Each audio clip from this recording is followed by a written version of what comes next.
Chapter 9 The Mock Turtle's Story "You can't think how glad I am to see you again, you dear old thing," said the Duchess, as she tucked her arm affectionately into Alice's, and they walked off together. Alice was very glad to find her in such a pleasant temper, and thought to herself that perhaps it was only the pepper that had made her so savage when they met in the kitchen. "When I'm a duchess," she said to herself, not in a very hopeful tone, though, "I won't have any pepper in my kitchen at all. Soup does very well without. Maybe it's always pepper that makes people hot-tempered," she went on, very much pleased at having found out a new kind of rule, "and vinegar that makes them sour, and chamomile that makes them bitter, and barley sugar and such things that make children sweet-tempered. I only wish people knew that, then they wouldn't be so stingy about it, you know." She had quite forgotten the Duchess by this time, and was a little startled when she heard her voice close to her ear. "You're thinking about something, my dear, and that makes you forget to talk. I can't tell you just now what the moral of that is, but I shall remember it in a bit." "Perhaps it hasn't one," Alice ventured to remark. "Tut, tut, child," said the Duchess, "everything's got a moral, if only you can find it." And she squeezed herself up closer to Alice's side as she spoke. Alice did not much like keeping so close to her, first because the Duchess was very ugly, and secondly because she was exactly the right height to rest her chin upon Alice's shoulder, and it was an uncomfortably sharp chin. However, she did not like to be rude, so she bore it as well as she could. "The game's going on rather better now," she said, by way of keeping up the conversation a little. "'Tis so," said the Duchess, "and the moral of that is, 'Oh, 'tis love that makes the world go round.'" "Somebody said," Alice whispered, "that it's done by everybody minding their own business." "Ah, well, it means much the same thing," said the Duchess, digging her sharp little chin into Alice's shoulder as she added, "and the moral of that is, take care of the sense, and the sounds will take care of themselves." "How fond she is of finding morals in things," Alice thought to herself. "I dare say you're wondering why I don't put my arm round your waist," the Duchess said after a pause. "The reason is that I'm doubtful about the temper of your flamingo. Shall I try the experiment?" "He might bite," Alice cautiously replied, not feeling at all anxious to have the experiment tried. "Very true," said the Duchess. "Flamingoes and mustard both bite, and the moral of that is, birds of a feather flock together." "Only mustard isn't a bird," Alice remarked. "Right as usual," said the Duchess. "What a clear way you have of putting things." "It's a mineral, I think," said Alice. "Of course it is," said the Duchess, who seemed ready to agree to everything that Alice said. "There's a large mustard mine near here, and the moral of that is, the more there is of mine, the less there is of yours." "Oh, I know," exclaimed Alice, who had not attended to this last remark. "It's a vegetable. It doesn't look like one, but it is." "I quite agree with you," said the Duchess, "and the moral of that is, be what you would seem to be. Or, if you'd like it put more simply, never imagine yourself not to be otherwise than what it might appear to others that what you were or might have been was not otherwise than what you had been would have appeared to them to be otherwise." "I think I should understand that better," Alice said very politely, "if I had it written down, but I can't quite follow it as you say it." "That's nothing to what I could say if I chose," the Duchess replied in a pleased tone. "Pray don't trouble yourself to say it any longer than that," said Alice. "Oh, don't talk about trouble," said the Duchess. "I make you a present of everything I've said as yet." "A cheap sort of present," thought Alice. "I'm glad they don't give birthday presents like that." But she did not venture to say it out loud. "Thinking again?" the Duchess asked, with another dig of her sharp little chin. "I've a right to think," said Alice sharply, for she was beginning to feel a little worried. "Just about as much right," said the Duchess, "as pigs have to fly, and the But here, to Alice's great surprise, the Duchess's voice died away, even in the middle of her favourite word, moral, and the arm that was linked into hers began to tremble. Alice looked up, and there stood the Queen in front of them, with her arms folded, frowning like a thunderstorm. "A fine day, your Majesty," the Duchess began in a low, weak voice. "Now I give you fair warning," shouted the Queen, stamping on the ground as she spoke. "Either you or your head must be off, and that in about half no time. Take your choice." The Duchess took her choice, and was gone in a moment.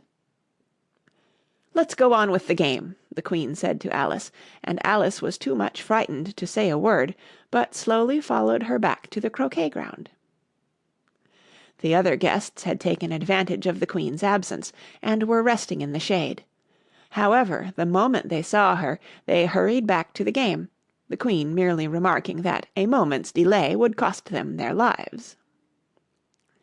All the time they were playing, the Queen never left off quarrelling with the other players, and shouting, "Off with his head!" or "Off with her head!"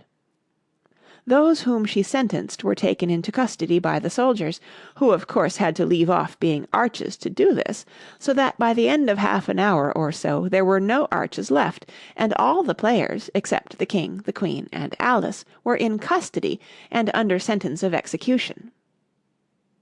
Then the Queen left off, quite out of breath, and said to Alice, "Have you seen the Mock Turtle yet?" "No," said Alice, "I don't even know what a Mock Turtle is." "It's the thing Mock Turtle soup is made from," said the Queen. "I never saw one or heard of one," said Alice. "Come on, then," said the Queen, "and he shall tell you his history." As they walked off together, Alice heard the King say in a low voice to the company generally, "You are all pardoned." "Come, that's a good thing," she said to herself, for she had felt quite unhappy at the number of executions the Queen had ordered. They very soon came upon a griffin lying fast asleep in the sun. If you don't know what a griffin is, look at the picture. "Up, lazy thing," said the Queen, "and take this young lady to see the Mock Turtle, and to hear his history. I must go back and see after some executions I have ordered." And she walked off, leaving Alice alone with the griffin. Alice did not quite like the look of the creature, but on the whole she thought it would be quite as safe to stay with it as to go after that savage Queen, so she waited. The griffin sat up and rubbed its eyes. Then it watched the Queen till she was out of sight. Then it chuckled. "What fun!" said the griffin, half to itself, half to Alice. "What is the fun?" said Alice. "Why, she," said the griffin. "It's all her fancy, that. They never executes nobody, you know. Come on." "Everybody says 'come on' here," thought Alice, as she went slowly after it. "I never was so ordered about in all my life, never." They had not gone far before they saw the Mock Turtle in the distance, sitting sad and lonely on a little ledge of rock, and as they came nearer, Alice could hear him sighing as if his heart would break. She pitied him deeply. "What is his sorrow?" she asked the Griffin, and the Griffin answered, very nearly in the same words as before, "It's all his fancy, that. He hasn't got no sorrow, you know. Come on." So they went up to the Mock Turtle, who looked at them with large eyes full of tears, but said nothing. "This here young lady," said the Griffin, "she wants for to know your history, she do." "I'll tell it her," said the Mock Turtle in a deep hollow tone. "Sit down, both of you, and don't speak a word till I've finished." So they sat down, and nobody spoke for some minutes. Alice thought to herself, "I don't see how he can ever finish if he doesn't begin," but she waited patiently. "Once," said the Mock Turtle at last, with a deep sigh, "I was a real turtle." These words were followed by a very long silence, broken only by an occasional exclamation of "Hrrr!" from the Gryphon, and the constant heavy sobbing of the Mock Turtle. Alice was very nearly getting up and saying, "Thank you, sir, for your interesting story," but she could not help thinking there must be more to come, so she sat still and said nothing. "When we were little," the Mock Turtle went on at last, more calmly, though still sobbing a little now and then, "we went to school in the sea. The master was an old turtle. We used to call him Tortoise." "Why did you call him Tortoise if he wasn't one?" Alice asked. "We called him Tortoise because he taught us," said the Mock Turtle angrily.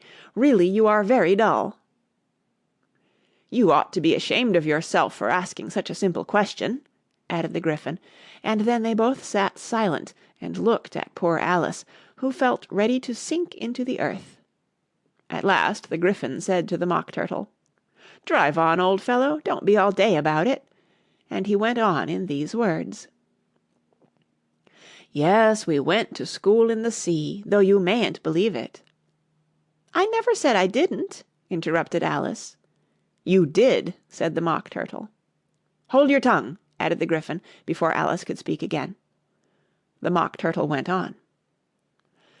"We had the best of educations. In fact, we went to school every day."